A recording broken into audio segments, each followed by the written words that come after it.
प्रश्न संख्या 36 नक्सलवाद पर एक टिप्पणी लिखें। यह समझ लें कि नक्सलवाद नक्सलबारी जगह से एक आंदोलन की शुरुआत हुई थी और ये नक्सलबारी पश्चिम बंगाल के दार्जिलिंग जिले में एक पुलिस थाना है वहाँ नक्सलबारी में, और वहीं पर एक किसान विद्रोह हुआ था। नक्सलबारी आंदोलन वहां से शुरू हुआ और चारू मजुमदार के नेतृत्व में यह आंदोलन शुरू किया गया था। विद्रोह का यह उग्र रूप यद्यपि कि पश्चिम बंगाल से शुरू हुआ था, नक्सलबारी जगह से, लेकिन बाद में बढ़ते बढ़ते यह बिहार, बंगाल, मध्य प्रदेश, छत्तीसगढ़, उड़ीसा, झारखंड, कई एक राज्य को अपने चपेट में ले लिया। लगभग 9 जिले के 75 जिलों में आज नक्सलवादी प्रभावित क्षेत्र हैं, और हालांकि विशेषकर वैसे सारे क्षेत्र हैं जो इलाके अपेक्षाकृत पिछड़े हुए हैं अभी भी। और यह समझ लें नक्सलवादी आंदोलन एक विद्रोह, और यह सबसे बड़ी बात है कि हिंसा पर विश्वास करता है, तोड़फोड़ पर विश्वास करता है, हत्या पर विश्वास करता है, सैनिकों की हत्या, रेलवे को क्षति, सड़क को क्षति। और इनकी मूल जो मान्यता है, जो इनके दिमाग में बातें बैठ गई है, वह यह है कि उनको लगता है कि हमारे जगह का विकास नहीं हुआ है, सरकार सिर्फ अमीरों को देती है, गरीबों को लूटती है, गरीब क्षेत्र का विकास नहीं करती है, सिर्फ अमीर क्षेत्रों का विकास करती है। और यही पिछड़ेपन की मानसिकता, कि पिछड़ेपन वाली मानसिकता कि हमारे क्षेत्र का विकास नहीं हुआ, इनमें विद्रोह की भावना जगाती है, इनमें विरोध की भावना जगाती है, और जो हमारी स्थापित व्यवस्था है, लोकतांत्रिक संस्थाएं हैं, उन पर यह विश्वास नहीं करती और उनको उखाड़ फेंकने का दम भरती है। छोटे से जगह से वो विरोध का आंदोलन जो हुआ, यह मार्क्स जो वहां पर हुआ था, दरअसल यह कि कम्युनिस्ट पार्टी के नेतृत्व में, मार्क्सवादी कम्युनिस्ट पार्टी के स्थानीय जो सब नेता सब थे, जो सब कार्यकर्ता थे, अनुयायी थे, उन सब जो से नक्सलबारी पुलिस थाने में यह आंदोलन शुरू हुआ और बाद में यह कई जगह फैल कर गया। 1969 में नक्सलवादी CPI-M से अलग हो गए और इन्होंने एक नई पार्टी बनाई, CPI, मार्क्सवादी लेनिनवादी के नाम से एक नई पार्टी बनाई, और चारू मजुमदार के नेतृत्व में इस पार्टी ने बहुत अपने क्षेत्र में विकास किया, फैलाया, उसको बृहद क्षेत्र में फैलाया, अधिक से अधिक लोगों को जोड़ा, और अधिक लोग इनके विचारधारा से सहमत होते हुए ही इसमें जुड़े। और सरकारी जो हमारी लोकतांत्रिक व्यवस्था है, इनके खिलाफ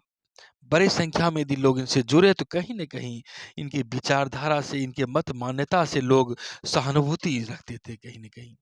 और इन लोगों का कहना था कि भारत में जो लोकतंत्र है, यह सिर्फ एक छलावा है, और इन लोगों ने क्रांति करने के लिए गुरिल्ला युद्ध की रणनीति अपनाई, छिप कर वार करना,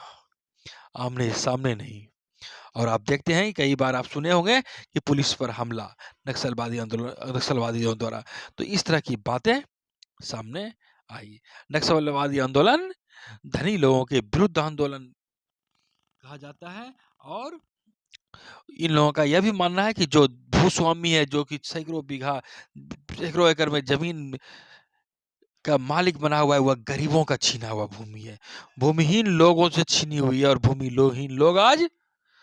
कुछ कहीं के नहीं है। और यही कारण है कि बहुत से विपन्न तादाद में लोग इनसे सहानुभूति रख के इनसे जुड़ जाते हैं।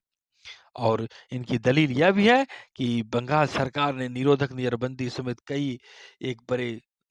नाजायज कदम उठाए, हालांकि इनको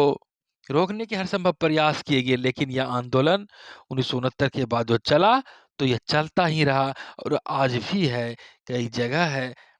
और CPI-ML लिबरेशन खुली लोकतांत्रिक राजनीति में आज भाग भी हालांकि ले रहे हैं, लेकिन आज भी इनकी विचारधाराओं को एक बड़े स्तर पर माना जा रहा है कहीं न कहीं। और चारू मजूमदार जो थे वो एक कम्युनिस्ट क्रांतिकारी थे, नक्सलवादी बगावत के नेता थे और आज़ादी से पहले जो आंदोलन हुए थे किसानों का तेभागा आंदोलन उसमें भी इनकी भागीदारी रही और बाद में यही सीपीआई छोड़कर कम्युनिस्ट पार्टी ऑफ इंडिया मार्क्सवादी लेनिन पार्टी की स्थापना करते हैं और ये किसान विद्रोह के माओवादी पंथ में विश्वास करते हैं, क्रांतिकारी हिंसा के समर्थक हैं और चारू मजूमदार को अंततः गिरफ्तार कर लिया गया था और कहा जाता है कि पुलिस हिरासत में ही इनकी मृत्यु हो गई थी, इनको इलाज की ज़रूरत थी, लेकिन इनकी इलाज नहीं कराया गया, ऐसा कहते हैं इनके समर्थक, इनके अनुयायी, इनके परिवार वाले। और यह भी समझ लें कि छोटे-छोटे खेती-बाड़ी करने वाले किसान, छोटे-छोटे क्षेत्र में जो हिस्से पर, पट्टी पर मज़दूरी करते हैं, वे लोग ज़्यादा इससे जुड़े हुए हैं और इन लोगों का कहना है कि जबरिया हम लोग से जबरन मज़दूरी कराया जाता है और संसाधन का समुचित वितरण नहीं होता है, संसाधन का दोहन होता है अमीर लोगों द्वारा, सूदखोरों द्वारा शोषण होता है और यही सब कारण है कि नक्सलवादी आंदोलन को ज़्यादा हवा मिलता है, ज़्यादा पानी मिलता है और सरकार ने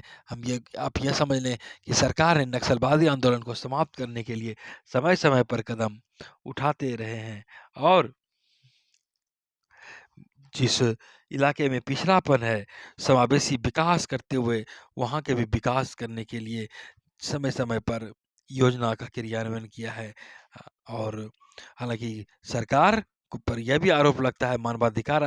कार्यकर्ता ये भी आरोप लगाते हैं कि नक्सलवादी से गलत तरीके से निपटा जाता है, कराई तरीके से निपटा जा रहा है। नक्सलवादी हिंसा और नक्सल विरोधी कार्रवाई में आज आप देख सकते हैं हज़ारों लोग जान गँवा चुके हैं और सबसे बड़ी बात है कि आज भी यह समाप्त नहीं हुआ है। इनके मान्यता को मानने वाले आज भी लोग हैं। सरकार भी लोकतांत्रिक तरीके से विकास कर रही है, तो दूसरी ओर नक्सलवाद के नाम पर आज भी आंदोलन हमारे देश की सच्चाई बनी हुई है।